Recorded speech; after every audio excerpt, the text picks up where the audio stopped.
ازاي تمشي لقدام من غير ما تبرر لكل الناس؟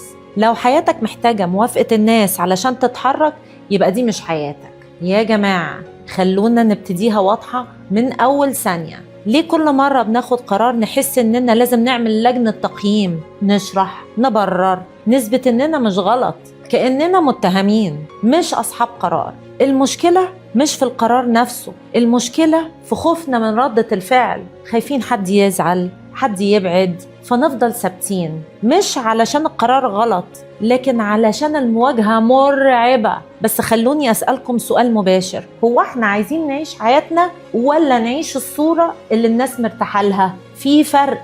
الصورة مريحة بس مش دايما حقيقة. الحقيقة ساعات بتزعل حد، بتفاجئ حد، بتكسر توقعات، وده طبيعي. بس احنا اتربينا على فكرة خطيرة، ان القبول لازم يكتسب، وان اي خطوة جديدة لازم تتشرح لحد ما تبقى مفهومة. طب ليه؟ ليه قرارنا لوحده مش كفاية؟ خلوني اقولها ببساطة، مش كل حاجة محتاجة شرح، بعض الحاجات محتاجة ثبات بس. خلينا ناخد مثال واضح. واحدة سابت شغل مستنزف، بدل ما تقول أصل المدير قالت مش مرتاحة وخلصت. ليه بنصعبها؟ علشان بنحس ان قرارنا محتاج موافقة غيرنا علشان يبقى شرعي، وده استنزاف. لان حتى لو شرحنا ساعة كاملة مش كل الناس هتقتنع. وهنا النقطة المهمة اللي عايزة اقولها وبهدوء. في حاجات ممكن نسيب الناس فيها تقول اللي هي عايزاه، ممكن نسيبهم يستغربوا، ممكن نسيبهم ما يفهموش.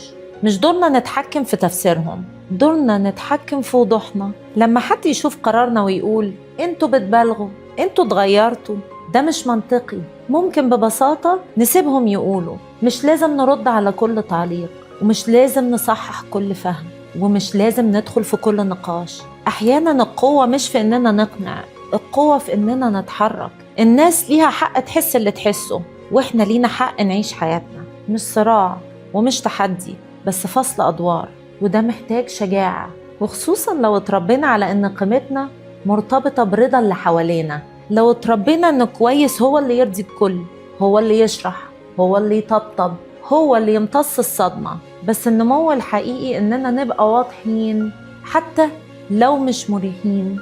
خلوني أكون عملية. لو قررنا نبعد عن علاقة، مش لازم نعمل ملف تحقيق، ممكن نقول أنا مش مرتاح ونقف.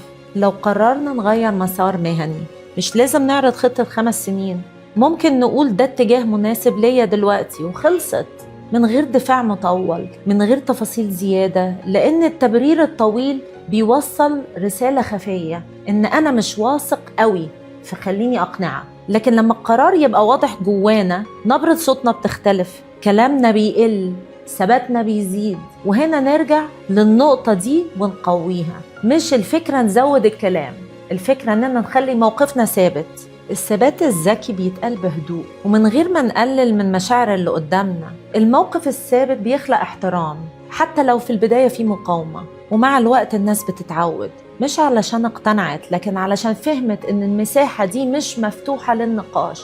ودي مش قسوة، ده نضج. مش الهدف اننا نخسر الناس، الهدف ما نخسرش نفسنا واننا نحاول نكسبهم. خلوني اسيبكم بسؤال واضح، فين في حياتكم بتشرحوا نفسكم زيادة عن اللزوم؟ في علاقة، في شغل، في قرار شخصي؟ اكتبوا في الكومنتات اكتر حاجة ببررها ايه والمين، وخلونا نبقى صادقين. قوتنا في خطوتنا.